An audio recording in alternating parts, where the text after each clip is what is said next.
Bendiciones. Soy el pastor Jesús Díaz Silva, sirviendo a mi Señor Jesucristo en el Ministerio Internacional de Estudios, Consultoría y Consejería Bíblica. Hoy es jueves 11 de diciembre de 2025 y por mi reloj van a ser ahora mismo 5 menos 10. Faltan 10 minutos para las 5 de la tarde. Gracias a Dios por el día de hoy, por todos los días. Cada día que nos da son nuevas sus bendiciones. Eso no debemos olvidarlo. Bueno, vamos a hablar hoy sobre un tema, como en Navidad. Y dice así la palabra de Dios en la epístola a los Gálatas, la epístola escrita por el apóstol Pablo a los creyentes que vivían en Galacia. Vamos a los Gálatas, capítulo 4 de esta epístola, versículo 4, donde la palabra de Dios, en el nombre del Padre, el Hijo y el Espíritu Santo, dice así. Pero cuando vino el cumplimiento del tiempo, Dios envió a su Hijo, nacido de mujer y nacido bajo ley. Hemos leído la palabra de Dios. Cuando vino el cumplimiento del tiempo. Bueno, el cumplimiento de ese tiempo ha sido tema de debate, pero ni tanto. Vamos a ver cómo lo enfocamos. Navidad, se supone que celebramos ese momento, ese nacimiento. Lo celebramos. Hace unos días estaba predicando frente al mall no, a la tienda Publix, que se encuentra cerca de aquí de mi casa. Y alguien que estaba allí sentado me preguntó acerca de eso y cómo sabemos si Cristo es tan antiguo, todo eso que tiene que ver con Cristo, que posiblemente ya ni la gente lo recuerde o cómo se puede saber de él. Esas son cosas que han pasado hace mucho tiempo. Es imposible investigarlo. Mire, hay muchas personas que dicen eso, porque no es la primera vez que me dicen esto. Y el problema es que no conocen, no saben. Le tuve que explicar a ese señor que personajes mucho más antiguos de más tiempo atrás que Jesús, se conocían perfectamente bien en la historia quiénes fueron, qué hicieron. Tenemos ahí a Espartaco. Espartaco vivió entre el 109 y el 71 antes de Cristo. Y todo el mundo sabe quién fue el esclavo Espartaco, el gladiador Espartaco. Alejandro Magno, que vivió entre el 356 y el 325 antes de Cristo. Se sabe perfectamente bien quién fue Alejandro Magno en la historia, qué hizo. Tenemos, por ejemplo, a Sócrates. ¿Quién no ha oído hablar de Sócrates? Que vivió entre el 469 y el 399 antes de Cristo. ¿Cómo es posible que de Cristo no se vaya a saber, no se vaya a conocer que existió, que vivió, que hizo? Las personas creen lo que quieren, inventan leyendas y fantasías, ¿ves? Y la imaginación popular es grande. La Biblia habla, por ejemplo, que en el nacimiento de Jesús hubo ciertas personalidades que fueron a ver ese nacimiento. Y entonces la tradición popular ha hablado de tres magos. Déjenme decirle que la Biblia no dice ni que fueron tres, en primer lugar no dice ni que fueron tres, ni que eran reyes. La Biblia no menciona para nada ninguno de esos nombres que se conocen en la tradición, Melchor, Gaspar, Baltasar, nada de eso dice la Biblia. Eh, no dice que fueron solamente tres regalos que ellos traían, oro, incienso y mirra. Seguramente entre los regalos que llevaban esos magos, que ya digo, no eran ni tres, la Biblia no dice que eran tres, ni dice que eran reyes, ni dice sus nombres, pero magos.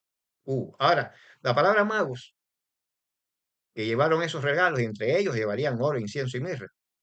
La palabra magos no es esa misma, no tiene esa misma connotación o significado que tenía en aquellos momentos, como cuando a uno le dicen hoy, mira, él es mago. No, nada de eso. Sino que eh, todo ha variado con el tiempo, todo ha ido evolucionando y las personas adornan las cosas que son hechos históricos. Y vamos a ver por qué el nacimiento de Cristo es un hecho histórico. Aunque esos regalos, oro, incienso, mira, y mirra, tienen un significado teológico y simbólico grande, que sería tema para otro estudio. Pero la Biblia no dice que fueron solamente esos tres regalos que los maros, ni que eran tres, ni que se llamaban así. Mm, Vamos a decir que la palabra mago en aquellos momentos lo que significaba era sabios, estudiosos. Y estos magos que dice la Biblia que venían de Oriente, ya estudios posteriores han demostrado que quizás su posible origen fuera Ur de los caldeos, o sea, venían de allá de Caldeas, de, de la ciudad de Ur, que estos magos eran estudiosos de los astros, eran astrólogos, era la astronomía incipiente en aquel momento. Bueno, pues hay un astrónomo alemán conocido como Johannes Kepler y interpretó esto como que había sido una señal natural de los astros, que los magos siguieron la estrella famosa de Belén, que fue una señal de los astros. Yo no estoy negando en ningún momento que haya realmente un hecho milagroso, yo no lo estoy negando, pero estoy diciendo lo que hizo un sabio, un científico, astrónomo ya, Kepler. eh, Kepler vivió en el 1614 y en ese año dio esta explicación un poco combinando el hecho del nacimiento con la posible estrella que podían haber visto estos sabios que venían del Oriente. Él vio una triple conjunción en aquel momento entre Júpiter y Saturno. Fue en el año 7 antes de Cristo que esta conjunción sucedió, según él la observó. Y esto es un ejemplo, un evento raro. Fue un evento raro para el momento, pero un ejemplo muy significativo, un evento significativo para él. De modo que él relacionó este evento natural con el nacimiento. Anteriormente ya lo había observado también, que había aparecido una supernova, una estrella gigante, que precisamente la ciencia la conoce así. Él la descubrió en el firmamento en ese momento y la ciencia la conoce como la supernova de Kepler. Pues él observó el surgimiento de esta supernova, hizo sus cálculos y él dijo que posiblemente un evento natural de este tipo era el que había servido como anuncio al extraño anuncio, porque no se conocía en ese momento, para ese extraordinario acontecimiento del nacimiento. Complementando todo esto con otros informes, vemos que los análisis a, em, conducen a nuevos datos.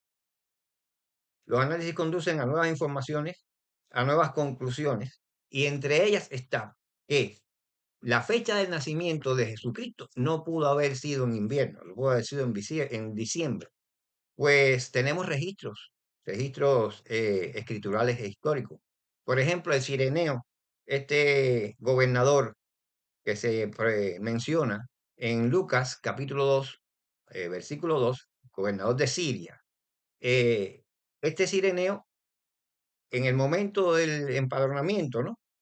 Está ahí, está como gobernador de Siria en el momento en que este empadronamiento o censo se produce.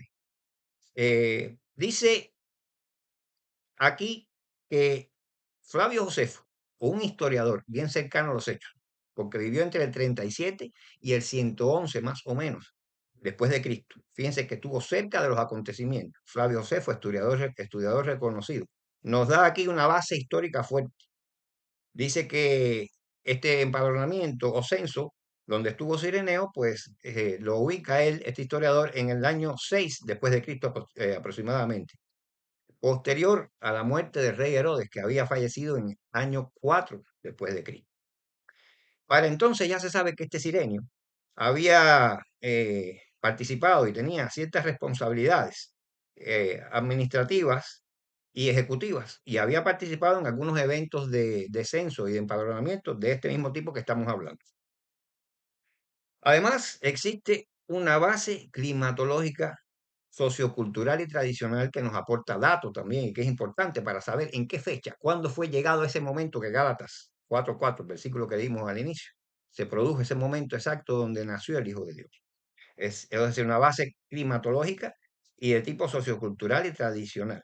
¿Por qué? Porque estamos estudiando las costumbres y prácticas administrativas que tenía el gobierno romano en aquellos tiempos, y esto también nos aporta datos acerca del nacimiento del Señor Jesús. En mis notas acá tengo que estos datos conducen a otras hipótesis y a otros razonamientos lógicos y conclusiones. No fue en invierno ni en diciembre. ¿Por qué? Porque en invierno y diciembre es conocido que esa fecha en Belén de Judá es fecha de mucho frío y de mucha lluvia. Lucas 2:8 nos dice que los pastores velaban y guardaban las vigilias de la noche sobre su rebaño. Pero en invierno, los rebaños no se dejaban al aire libre, a lo abierto, en la intemperie, sino que eran llevados a refugios cercanos, refugios cerrados, para guarecerlos, protegerlos del clima. En invierno los rebaños sencillamente no estaban a campo abierto bajo la mirada y la vigilia pastoral. Descartado diciembre por esta sencilla razón, pero real, se pensó entonces en el tiempo de primavera. Hay razones para pensar que en primavera, porque el clima era templado, los viajes eran mucho más fáciles y se sabe que Roma evitaba los censos y empadronamientos en clima severo. El periodo marzo-abril, donde los rebaños podían estar fuera de esos refugios, de esos rediles nocturnos, había bastante peregrinaje, había bastante movimiento de personas hacia Judea, y en este periodo de marzo-abril también eh, es donde más las familias buscaban reunirse y hacer celebraciones. eh, de las fiestas tradicionales se hacían algunas en este tiempo. Por eso este era un posible momento en que ese tiempo podía haberse cumplido. Pero hay otro periodo también aceptable que se analizó, que fue el de otoño, entre agosto y octubre. Este es el periodo más aceptado por todos los estudiosos de este nacimiento de nuestro Señor Jesucristo.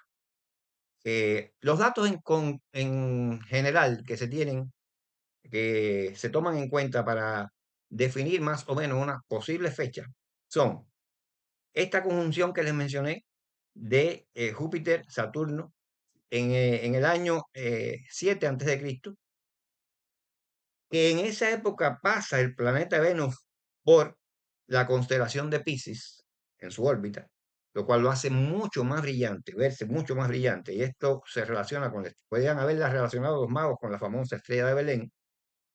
Repito, no estoy diciendo que Dios pueda haber hecho un milagro y poner ahí algo milagroso que guió a los magos. Estoy hablando de lo que en la historia se ha estudiado y se dice. Pero por otro lado, la cronología de Herodes nos habla de esa fecha específica en que pudo haber nacido nuestro Señor Jesucristo, la cronología de los días y actividades de Herodes, el rey. Pero el dato que sí pone ya el punto final y es el que más define las cosas aquí en esta investigación es el turno del sacerdocio de Zacarías. Zacarías, que se menciona en el Evangelio de Lucas, en el capítulo 1, del ciclo del 5 al 80. Él era de la división o clase sacerdotal de Abías. Sabíamos que eran 4 divisiones o clases sacerdotales que ejercían el sacerdocio, servían en el templo por semanas y 2 veces al año.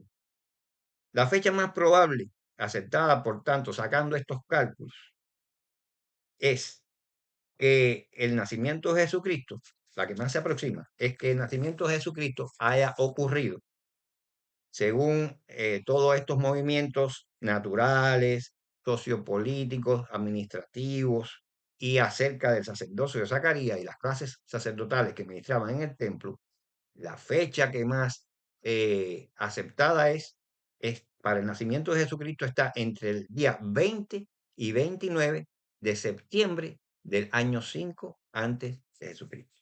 La fecha es aproximada.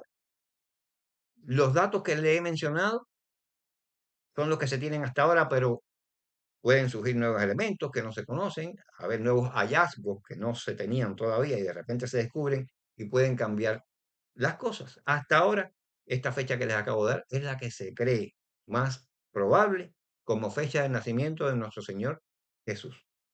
Sin más, les dejo con la bendición pastoral de 2 Corintios 13:14. Sigan con Dios. Amén. Bendiciones.